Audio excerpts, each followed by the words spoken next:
Glenn Hall is here now. He's the U.S. editor for news for the Wall Street Journal. So you have a donor class and party elites and party establishment and previous nominees all lining up against what the rank and file want. That's a separation. A real splintering. By any definition, hasn't the party now split? They've got to decide, right? This is definitely a moment of truth. Didn't they just decide? The donor class, the former nominee, all the power brokers have said, go over here.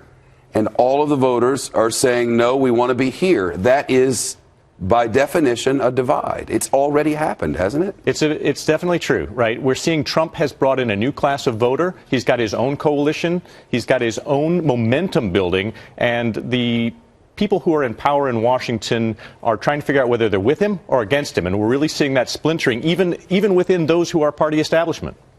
Well, Mitt Romney, the last carrier of the Republican flag was Mitt Romney.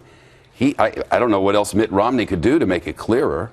Is the party establishment, because the party establishment is really important in this next part. In the general part, I mean, they have the data, they have the donor bases, they have the phone numbers, they have everything that you need as a candidate. Are they going to work with this man? You know, it's very interesting to see former chairman of the GOP saying that they could not support him if he's the nominee.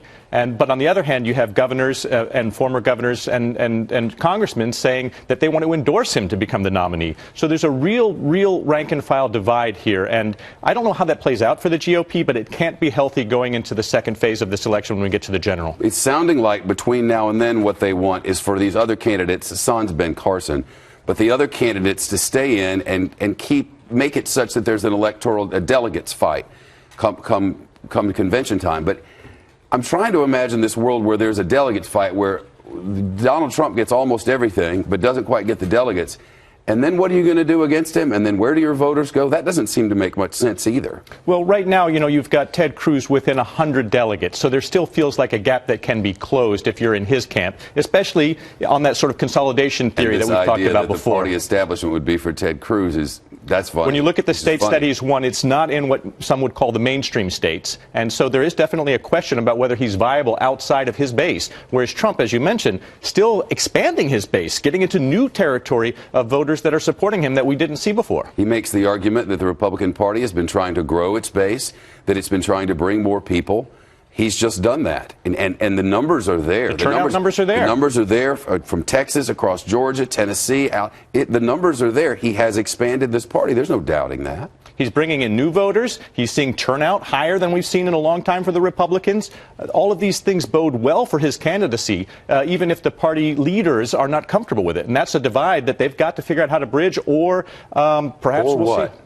You know, there's still the talk of, supporting another candidate in the mission. You could hear people still That's a split if there ever was a split. I mean, then you can't even deny it, no matter who you are. The question is, how will they put this back together if they can? Put it back together? Put what back together? Put the party back together. What's left? Where would you begin? Yeah. Would you begin with the last standard bearer? Would you begin with Mitt Romney? I'm serious. Where would you begin? I think they've got to begin on ideology and getting their head around what is the message that Donald Trump is bringing that is drawing in all of these people, and figuring out how to reconcile that with the other tones of the party and the other conservative ideologies that they want to bring forward. Are they paying any attention to ideology now? Because, I mean, I could tick off everything that is not conservative about Donald Trump if we wanted to, but everybody else has already done that. It doesn't feel like people are paying any attention to that stuff. Well, those of his supporters are coming around to, well, he is for lower taxes, right? He is for free trade. They're finding those areas of agreement, and those supporters, that's what they're talking about. The negators are those who are saying... I thought they were talking about the anger. Because that's what I hear. They're angry. They're mad that the party establishment has been saying one thing and doing another thing. That's how they see it. I know because I hear them every day. Our reporters are out there talking to them. They say, we're mad at these people. They kept saying they were going to do something. They haven't done it. Well, damn it, I'm tired of listening to you not tell me the truth. I'm going to go in another direction. Oh, another direction here. Here wanders up Donald Trump.